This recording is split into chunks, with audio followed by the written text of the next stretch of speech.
Good morning, ladies and gentlemen, and welcome to the Kimball Electronics first quarter fiscal 2026 earnings conference call. My name is John, and I'll be your facilitator for today's call. All lines have been placed on listen-only mode to prevent any background noise.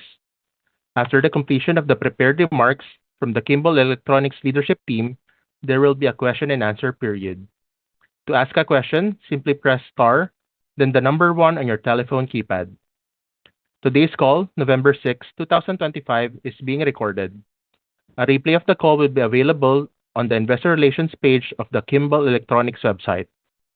At this time, I would like to turn the call over to Andy Regrut, Treasurer and Investor Relations Officer. Mr. Regrut, please begin. Thank you, and good morning, everyone. Welcome to our first quarter conference call. With me here today is Ric Phillips, our Chief Executive Officer, and Jana Croom, Chief Financial Officer. We issued a press release yesterday afternoon with our results for the first quarter of fiscal 2026, ended September 30th, 2025. To accompany today's call, a presentation has been posted to the Investor Relations page on our company website. Before we get started, I'd like to remind you that we will be making forward-looking statements that involve risk and uncertainty and are subject to our safe harbor provisions as stated in our press release and SEC filings, and that actual results can differ materially from the forward-looking statements. Our commentary today will be focused on adjusted non-GAAP results. Reconciliations of GAAP to non-GAAP amounts are available in our press release. This morning, Ric will start the call with a few opening comments. Jana will review the financial results for the quarter and guidance for fiscal 2026, and Ric will complete our prepared remarks before taking your questions. I'll now turn the call over to Ric. Thank you, Andy, and good morning, everyone. I'm pleased with the results for the first quarter and start to the new fiscal year. Sales were in line with expectations, driven by strength in the medical vertical. Margins improved year over year. Cash from operations was positive for the seventh consecutive quarter, and debt at the end of Q1 was the lowest level in over 3 years. We have ample liquidity to navigate the current operating environment and plenty of dry powder to opportunistically invest in growth. I continue to be impressed with our team's progress in positioning the company for the future. Our solid footing as an EMS provider and our capabilities as a medical CMO are unique in the industry, and we look to expand upon them through organic and possibly inorganic channels. We remain confident this powerful combination will result in a return to profitable top-line growth next year, and we are reiterating our guidance for fiscal 2026. Turning now to the first quarter. Net sales for the company were $366 million, a 2% decline compared to Q1 fiscal 25. From an end market perspective, strong results in medical were offset by declines in automotive and industrial. Starting with medical, sales in the first quarter were $102 million, up 13% compared to the same period last year, and 28% of total company revenue. Nearly half our medical sales were in North America, the other half roughly split between Asia and Europe. The increase in Q1 was driven by robust sales growth of approximately the same amount in both Asia and Europe, while North America was up mid-single digits. We expect the growth to continue as we lean further into the medical space, with production capabilities beyond electronics and printed circuit boards expanding into higher-level assemblies and finished medical devices. Our new medical facility in Indianapolis will add capacity for manufacturing medical products, single-use surgical instruments, and drug delivery devices such as autoinjectors. This is also where we are focusing our efforts on inorganic growth, potentially adding new end markets, customers, or even new geographies. We continue to view the medical market as a compelling opportunity to diversify revenue and leverage our core strengths as a trusted partner in a complex and highly regulated industry, particularly as the population ages, access and affordability to healthcare increases, medical devices get smaller in size and require higher levels of precision and accuracy, and the adoption by patients and end users increases. Next is automotive, with sales of $164 million, down 10% compared to the first quarter of last year, and 45% of the total company. The decline in Q1 was driven by lower sales in North America, a result of the electronic braking program transferred out of Reynosa in mid-fiscal 25, and a decline in Asia. This combined impact was partially offset by strong sales growth in Europe as the new braking program in Romania continues to ramp up. Longer term, we expect return to growth in this vertical, particularly as new systems and technologies such as steer-by-wire and brake-by-wire, or electronic mechanical braking, continue to increase the electronic content being added to vehicles. Finally, sales in industrial totaled $100 million, a 1% decrease compared to Q1 last year, and 27% of total company sales.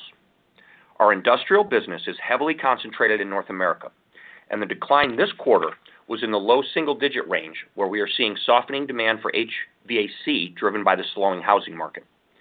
Europe, which is a much smaller business for us, was down more significantly, while Asia reported strong sales growth in Q1. Before I turn the call over to Jana, I would like to provide a brief update on tariffs. As you know, beginning in February 2025, the U.S. implemented tariffs on a variety of countries and commodities. The global tariff landscape is evolving at a rapid pace, with changes impacting businesses and markets around the world. While these increased tariffs have and may continue to impact end consumer demand, we expect that we will recover the tariff costs by passing them on to our customers. If we're unable to fully recover these costs, our operating results and cash flows could be adversely impacted. We are working closely with manufacturing constituents and lawmakers to address the challenges real time. As we monitor the progression of tariffs, reciprocal tariffs, and the geopolitical economic environment broadly, we are committed to profitability and expect to incur additional restructuring costs over the course of the fiscal year as necessary. I'll now turn the call over to Jana for more detail on Q1 and our guidance for fiscal 2026. Jana? Thank you, and good morning, everyone. As Rick highlighted, net sales in the first quarter were $365.6 million, a 2% decrease year over year. Foreign exchange had a 1% favorable impact on consolidated sales in Q1. One housekeeping item on our split of sales by vertical. Beginning this quarter, certain customers previously included in automotive were reclassified to industrial. This was done because our work for these customers is more aligned with commercial vehicle applications versus passenger vehicles.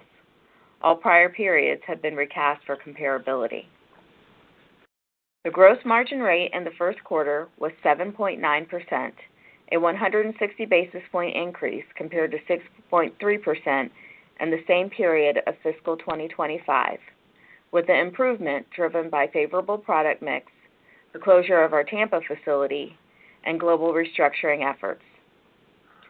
Adjusted selling and administrative expenses in the first quarter were $11.3 million, nearly flat year over year. When measured as a percentage of sales, the rate was 3.1% this year compared to 2.9% last year. In the first quarter of fiscal year 2026, following a customer termination of a program, an agreement was reached for the customer to compensate us for incurred costs, resulting in recognition of a $2 million recovery recorded in selling and administrative expenses. As I indicated in the last earnings call, we anticipate adjusted S&A will increase as a percentage of sales over the course of the year as we make strategic investments to support our long-term needs as we return to growth. Adjusted income for the first quarter was $17.5 million, or 4.8% of net sales, which compares to last year's adjusted results of $12.6 million, or 3.4% of net sales. We expect Q1 to be our strongest quarter from an adjusted operating income perspective as demand and costs related to tariffs and softening in the U.S. housing market pressure margins in North America. Other income and expense was expense of $3.5 million compared to $6.2 million of expense last year. Once again, this quarter, interest expense drove the decrease down 50% year over year. The effective tax rate in Q1 was 8.3% compared to a tax benefit of 9.4% last year. The lower rate in Q1 of this fiscal year is driven by tax opportunity related to OBBA. As you may recall, last year's negative rate was a result of a favorable ruling on a prior period tax audit. For the full year of fiscal 26, we continue to expect an effective tax rate in the low 30s. Adjusted net income in the first quarter was $12.3 million, or 49 cents per diluted share, up 2x from last year's adjusted results of $5.5 million, or 22 cents per diluted share. We are pleased that despite top-line declines, we have made efforts across the business to right-size expenses, reduce debt, and take advantage of tax opportunities, all of which meaningfully contribute to net income and EPS. Turning now to the balance sheet. Cash and cash equivalents at September 30th, 2025 were $75.7 million. Cash generated by operating activities in the quarter was $8.1 million, our seventh consecutive quarter of positive cash flow. Cash conversion days were 83 days, a 2-day improvement compared to Q4 of fiscal 25, and a 25-day improvement year over year. This represents our lowest CCD in over 3 years, with receivables and payables posting the largest improvement within the quarter. Inventory ended the quarter at $272.7 million, roughly flat versus Q4, but down $62.6 million, or 19% from a year ago. Capital expenditures in the first quarter were $10.6 million, with much of the spend on leasehold improvements in the new facility in Indianapolis. Borrowings at September 30th, 2025 were $138 million, a $9.5 million reduction from the fourth quarter, and down $108 million, or 44% from a year ago. Short-term liquidity available, represented as cash and cash equivalents plus the unused portion of our credit facility, totaled $370 million at the end of the first quarter. We invested $1.5 million in Q1 to repurchase 49,000 shares.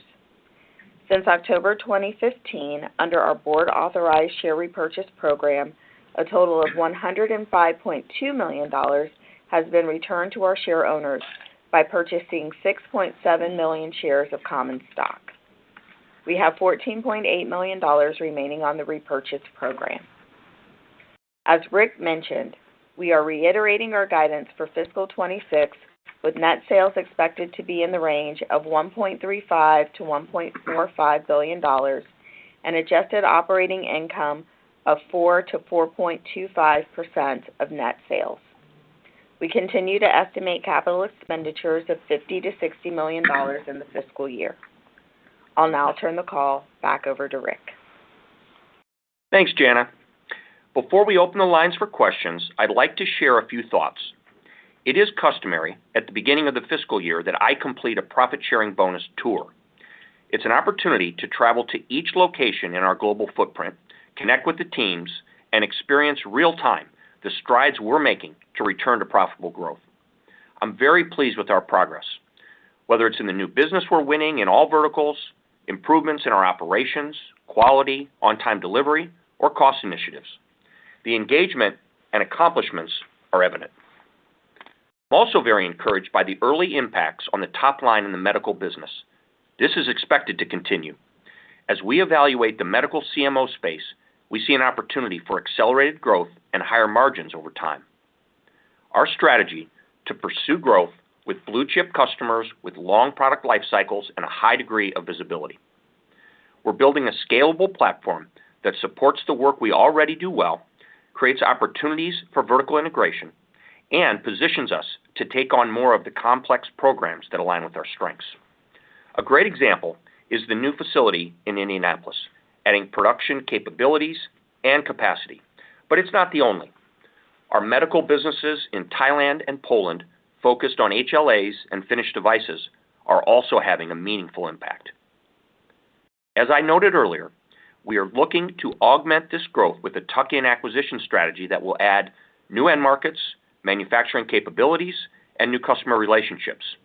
I'm confident in this strategy and have never been more excited about the future of the company. In closing, I am proud of how our entire organization addressed the challenges of the past 2 years while remaining keenly focused on our strategic future. We look forward to a return to growth in FY27 centered on the medical space, aligning with our goal to even out our verticals and improve margins over time. We will continue to provide updates as the year progresses. Operator, we'd now like to open the line for questions. Thank you. Ladies and gentlemen, analysts may ask a question at this time by simply pressing star 1 on your dial pad. You may remove yourself from the queue by pressing star 2 on your dial pad. We ask that if you are using a speakerphone, you pick up your handset before asking your question. One moment, please, for the first question. Your first question comes from the line of Mike Crawford from B. Riley. Your line is now open. Thank you.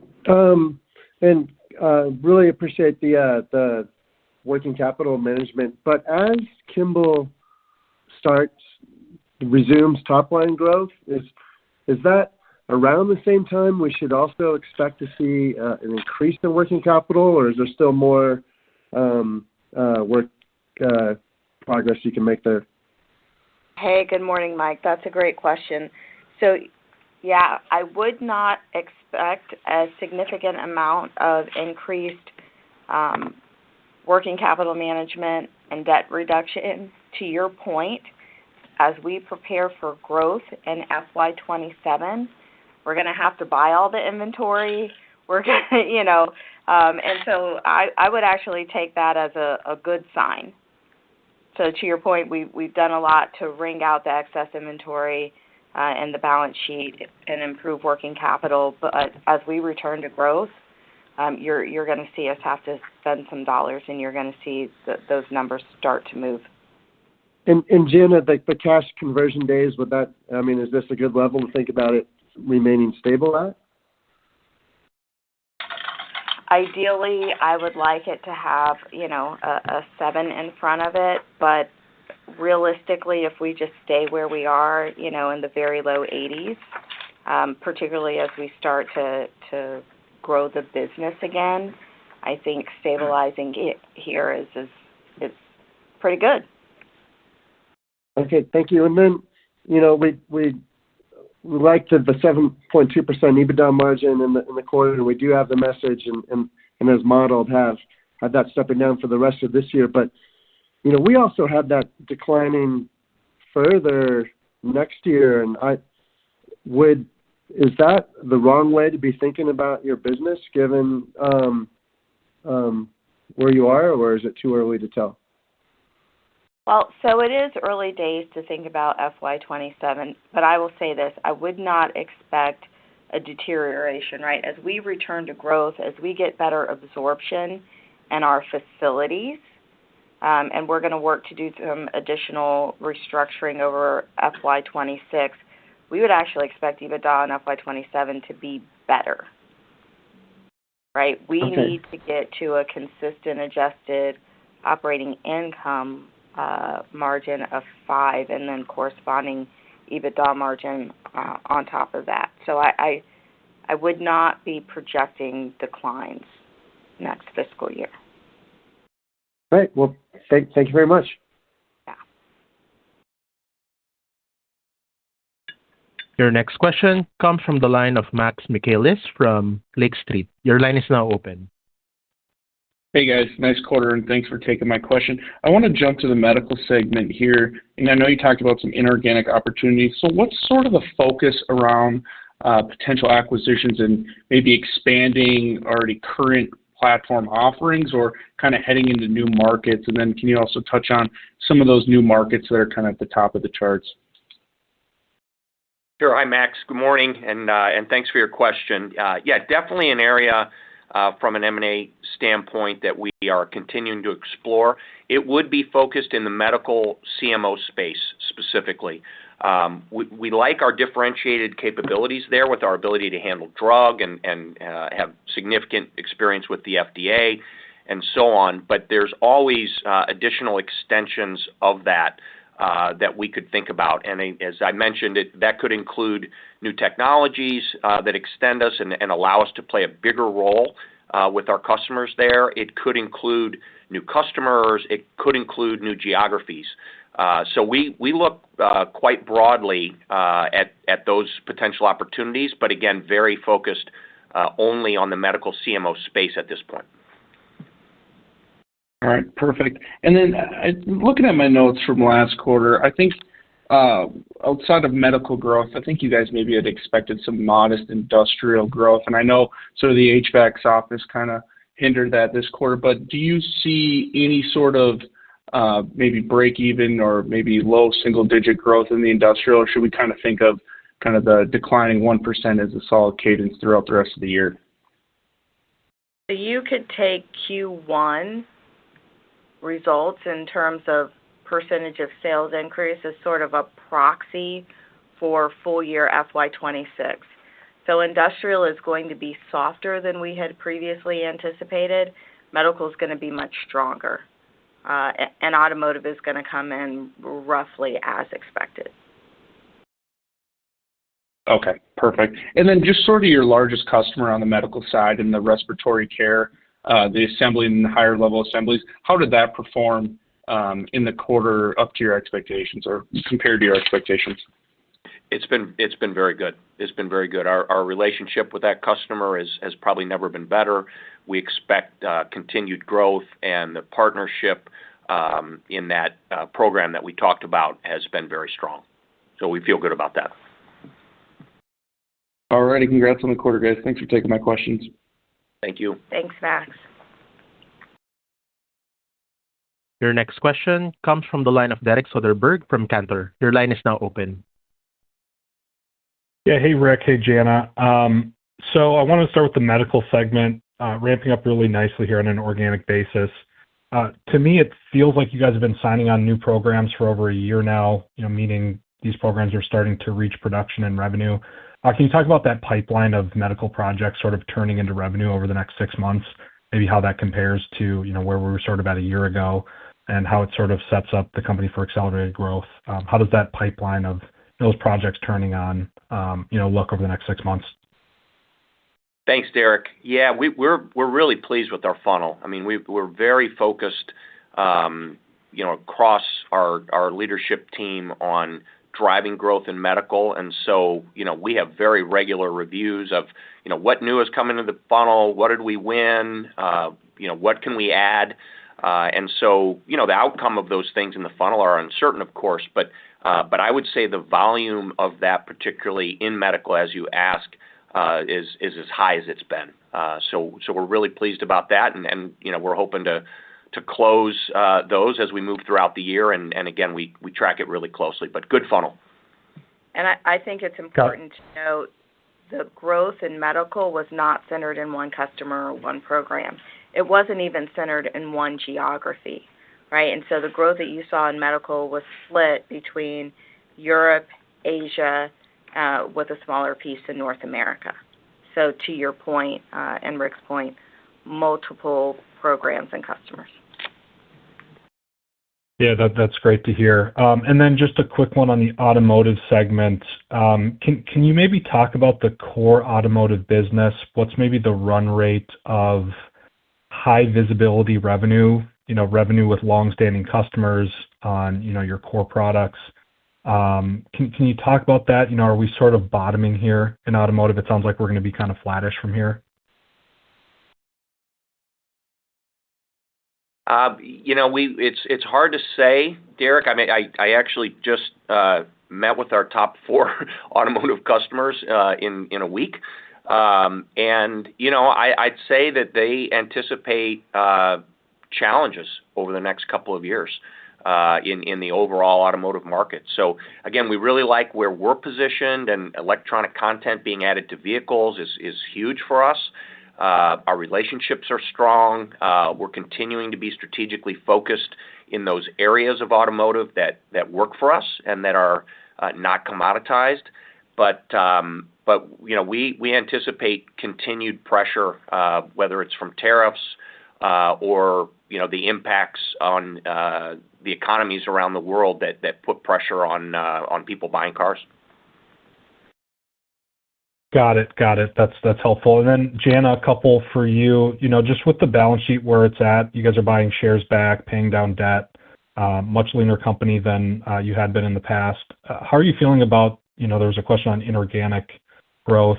How do you feel about making a move like that? And how do you balance, just continuing to improve operations organically, using your new capacity in medical, continuing to generate cash flow, et cetera? How are you guys thinking about that? Yeah, that's a really great question. And capital allocation has been top of mind for probably the last 9 months as we were looking at the strengthening balance sheet and how we were going to deploy capital to grow the business most efficiently. What I can tell you right now is, given the 18-month growth pattern we had in terms of organic expansion with Thailand, Poland, and Mexico, from just a pure organic growth, we've got a really great footprint. You're seeing us now put capital to work in Indy for the CMO. And so we need to grow into that body of manufacturing facilities. And so we have plenty of dry powder for an inorganic opportunity. If there was something that came to this leadership team that was going to augment the CMO in a meaningful way, allow us to improve our EBITDA margins for the business, we would definitely take advantage of that. But nobody's got a burning hole in their pocket to spend cash, so we're not going to do something foolish. This company is very, very disciplined.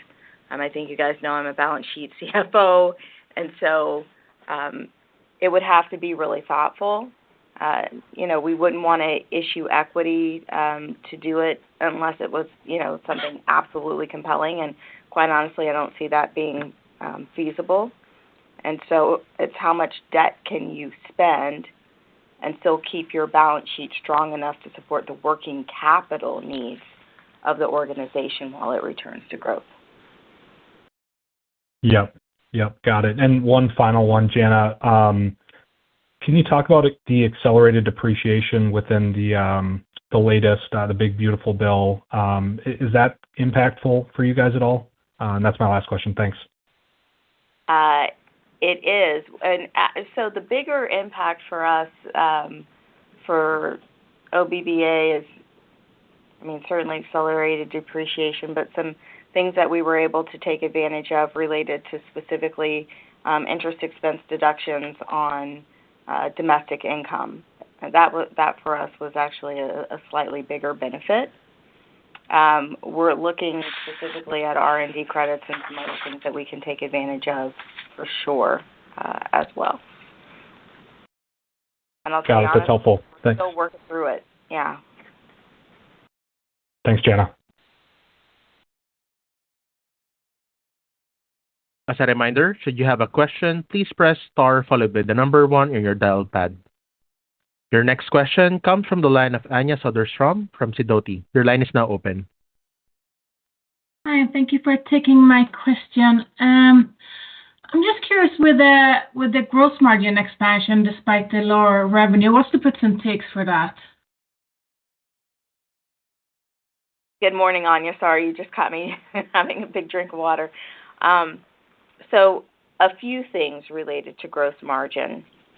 The first was we had favorable product mix, and that was driven across geographies with the ramping of certain programs coming online and just better absorption and utilization. As you know, we spent much of FY25 and FY24 doing restructuring. We're seeing some of the benefits of that come through. But the biggest benefit is closing our Tampa facility and all of the fixed costs associated with that facility that are no longer part of our cost structure.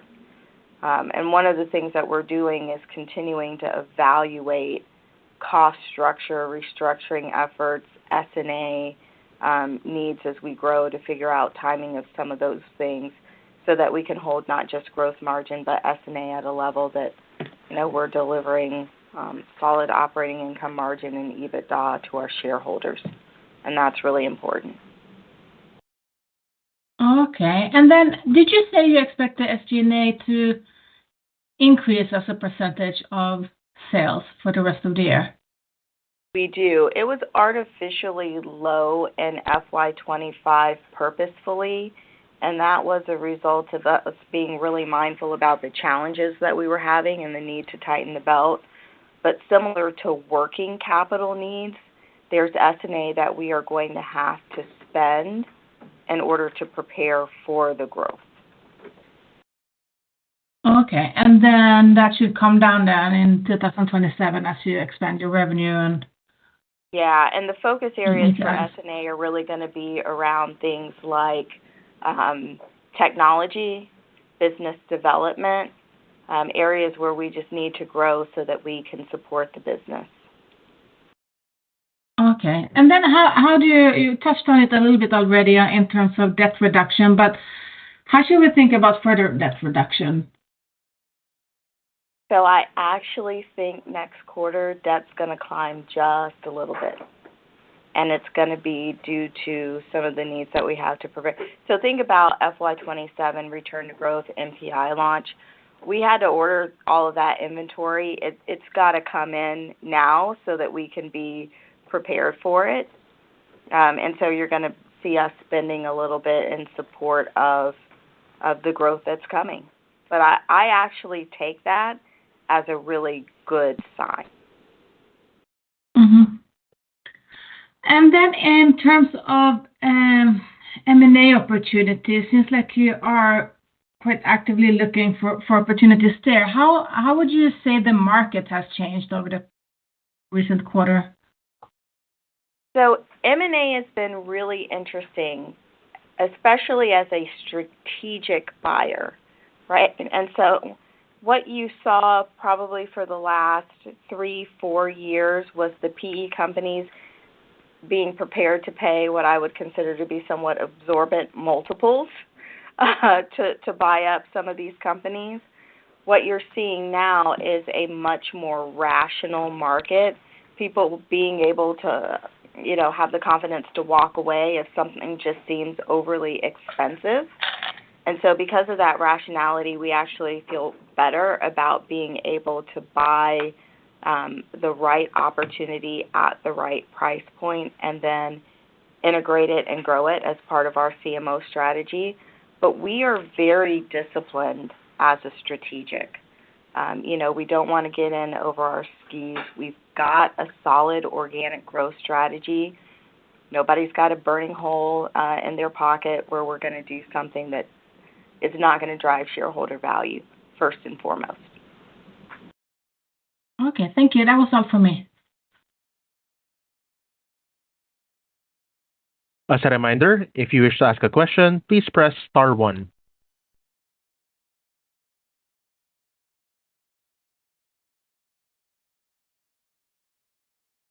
There are no further questions at this time. This concludes today's conference call.